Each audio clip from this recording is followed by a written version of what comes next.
Ang susunod po is ang resolution urging the sanitary inspector of the Manila Health Department to conduct an ocular investigation regarding the reported obnoxious odor in the parking area of SM City, Manila. Pangunang may akda, kagalang-galang, Rodolfo N. Lacsamana. Minumungkahi ko po na talakayin sa hapag ang nasabing resolusyon. May mungkahi ang punong mayorya na talakayin ang nasabing motion. Meron po bang kumukontra pagkat wala pinagtitipay? Bigyang pagkilala ang pangunang may akda, kagalang-galang, Rodolfo N. Lacsamana. Si kagalang-galang Rodolfo Lacsamana po ng ikalawang distrito ng Tondo ay kinikilala. Magandang hapon po, Ginoong Tagapangulo, at maraming salamat po sa pagkilala sa inyong lingkod. Ang aking pong simpleng resolusyon sana na idudulog sa ating 12 City Council ay ang maraming reklamo po na natatanggap ng aking tanggapan tungkol po sa ating malaki at maganda naman na mall na katapat po mismo ng City Hall. Hindi ko po alam kung pamilyar ang ating mga kapwa konsihal, pero ang parking area po ng SM City Mall, Manila, ay nairereklamo po dahil po sa kawalan ng palikuran o kahit man lamang doon sa simpleng ihian ng mga driver o mga pasahero man na pumupunta po at humihimpil doon sa parking area. Actually po, meron akong hawak-hawak dito na parking directory. Kung bibilangin ko po ito ay 11 story po ito. Kung papansinin po natin doon po sa parking area ng SM, mula po doon sa 5th floor na nag-o-open po ito ng alas 10 ng umaga hanggang gabi po, ay wala pong palikuran, Your Honor. Kaya po kahit po yung umaga ka dumating at gusto mong umihi man lamang o maghugas ng kamay, ay wala po kayong pupuntahan. Lalo na po pagdating na po ng uwian, Your Honor, ay napipilitan po ang mga nagmamaneho po ng kanya-kanyang sasakyan na doon na lamang umihi sa gilid ng parking area mismo mula po sa grado ng ika-5 at hanggang doon sa grado ng ika-10 palapag, Your Honor. Meron po kasing palapag ang SM na mula po doon sa una hanggang po sa level 4 o level 5. Yun po ay nag-uumpisa naman buksan para sa ating mga kababayan ng alas 10 ng umaga. Maaga pong binubuksan ang palapag ng SM ng 6 na palapag hanggang ika-10. Ito po ay binubuksan naman ng 6 a.m. Ang aking po kahilingan, sana po ay mabigyan ng atensyon ng ating kagawaran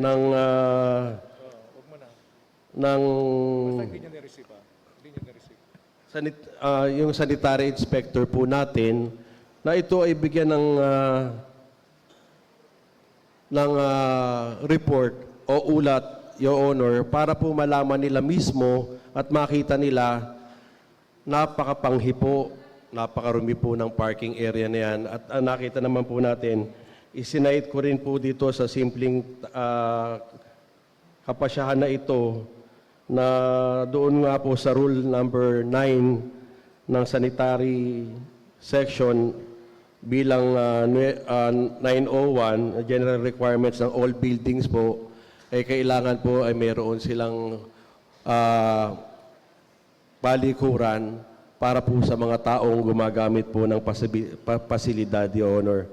Yun lamang po, kasi talaga po kung kayo man, hindi ko nga po alam kung nakakarating ang aking mga kapwa konsehal doon sa parking area na sinasabi ko, ay malalaman po ninyo. Pero minumungkahi ko po, Your Honor, na wag na po kayong pumunta at para maamoy nyo pa yung sanitary inspector na lamang po natin dahil hindi po ninyo magugustuhan ang amoy ng palapag ng mula 5 hanggang ika-10 palapag ng SM parking lot. Yun lamang po, maraming salamat po. Punong Mayorya.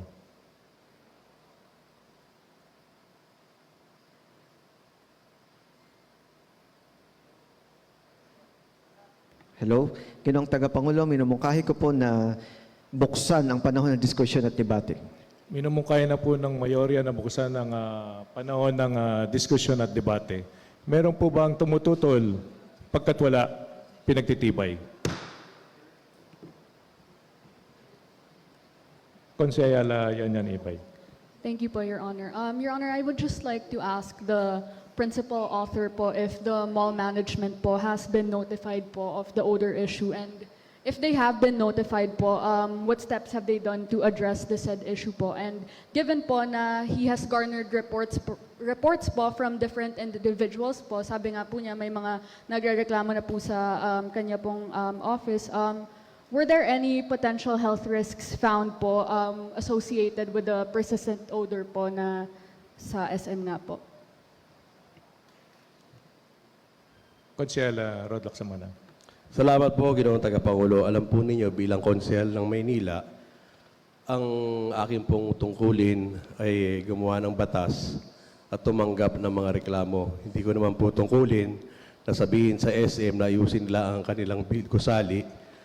Bagkos, kaya po ako humihiling ng inyong kapahintulutan na sana po ay bigyan natin ng pagpapaalala ang sanitary inspector na sila ang mag-inspeksyon mismo ng lugar para mabigyan ng tugon ang kahilingan ng mga taong bayan na magkaroon ng palikuran o hugasan man lamang ng kamay doon po sa parking area. Salamat po, Your Honor. Konsehala Yan.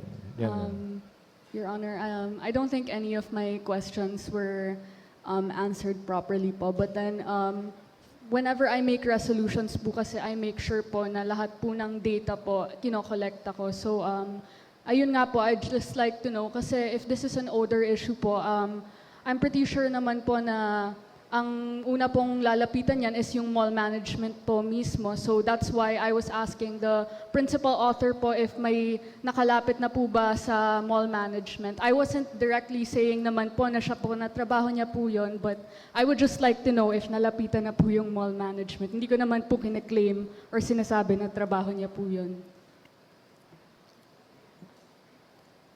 Ginoong Tagapangulo. Yes, Konsehala Rod Lacsamana. Parang hindi ko po naiintindihan ang katanungan. Ang katanungan po ba niya ay patungkol sa akin kung tinanong ko na ang management ng SM tungkol sa problema? Konsehala Ibay.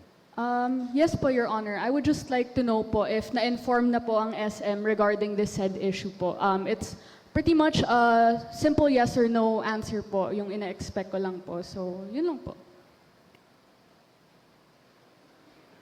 Ginoong Tagapangulo.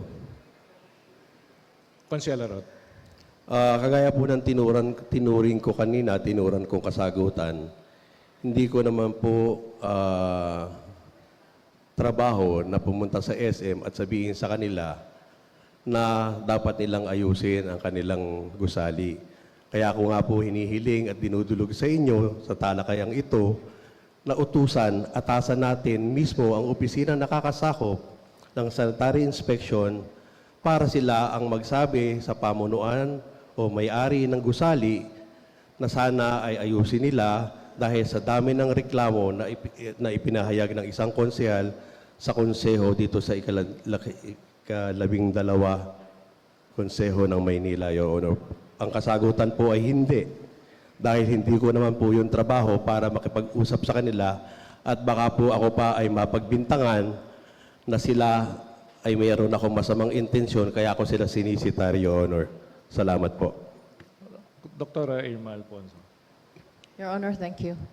Siguro po, ang ibig lamang sabihin ni Konsehala Yan, in the process po, dahil nasabi po ni Konsehal Rod Lacsamana na meron ng dumulog sa kanya at nagreklamo tungkol doon sa issue. In the process kasi, pag sa akin kasi lumapit ang isang tao, sinabi sa akin yon, tatanungin ko, syempre, unang-una, kayo ba ay dumulog na sa SM? Yun lamang po siguro ang gustong malaman ni Konsehal Yanyan.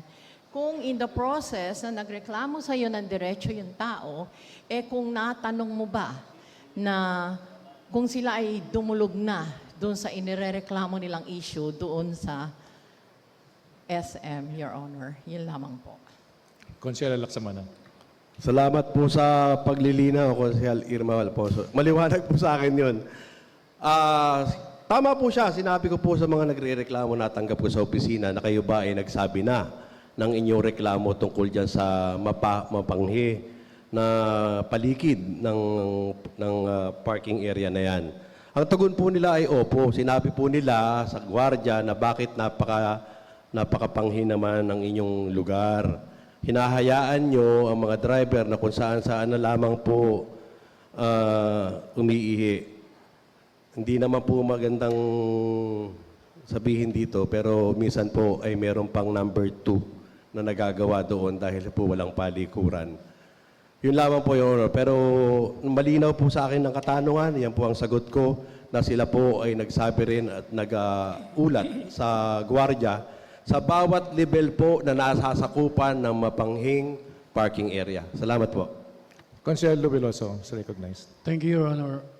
Sa parte ng mga tao na nagpupunta ron at walang makita na palikuran o kaya ay mga portable urinary place, ay napakahirap. Ako po sa sitwasyon ko at sa edad ko ay hindi po ako pwedeng magpaliban pag ako'y jingle na kailangan agad-agad dahil kung hindi maiihi ako sa lawal. Kaya maski na sa sasakyan ay may baon ako naan dahil agad-agad. At napakahirap po ng sitwasyon na yan sa mga driver na talagang merong problema nakatulad ko o mga diabetic na mga tao. At siguro ito na yung trabaho. May trabaho na ngayon ng sanitary natin. Nadinig na to sa City Hall. Siguro yung inspector natin ay agad-agad puntahan ang lugar na to at inspeksyonin dahil bawal talaga ito. So yun lamang po. May trabaho ng ating mga sanitary inspector. Konsehal Tolsarcal. Maraming salamat po, Your Honor. Your Honor, gusto ko lang din po imungkahi din po. Alam ko po, doon sa kapanahunan po na hawak ko pa rin din naman po yung Environmental Committee din po natin, ay alam ko po ang ating Environmental Police ay pasok rin din po sana yan doon sa deputization din po nila. Regardless rin po, dahil ito naman po ay private na building din naman po. Ang sa labas naman din po niyan ay parte ng public. And naitatanong ko lang din po kung naide-deputize po ba natin ng maayos or nabibigyan po ba natin ng tamang paglabas po ang ating mga environmental police other than yung mga regular na mga police din po natin na naninigurado po dapat na sila po ay sita or nakakapagbantay dun sa mga nag-defecate or nandudumi dun sa mga iba't ibang mga parte po ng ating mga gusali dito po sa ating lungsod. So, ang tanging kong rin po, the question rin po talaga is para rin po sana dun sa namamahala po dun sa ating mga environmental police as well as yung mga rin po, nagbabantay din po dun sa area ng mga gusali po na yun. Maraming salamat po.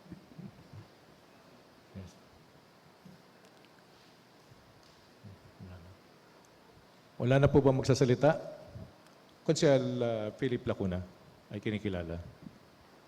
Maraming salamat po, Ginoong Tagapangulo. Your Honor, ang question ko lamang po, kasi po yung ginawa pong resolution urging the sanitary inspector of the Manila Health Department to conduct an ocular investigation of the reported obnoxious odor in the parking area of SM Manila. Your Honor, para sa akin po kasi, maari naman po itong simpleng kautusan lang po, pwede po naman kahit tama po si Konsehal Rod Laksamana na hindi, ako, opinion ko rin po, hindi po niya trabaho directly makipag-usap sa SM para po, baka po kasi mapagbintangan pa siya na talagang siya'y naninita dahil hindi naman po natin trabaho yan bilang mambabatas. Ngunit yung resolution po, Your Honor, na urging the sanitary inspector, baka po it might open other doors or avenues sa iba pa pong mall na wala po silang palikuran sa mga parking, sa kanila pong parking or iba pa pong mga areas. Baka naman po kailangan na pag may parking area, Kapaliban na ipinayaan ng hapag.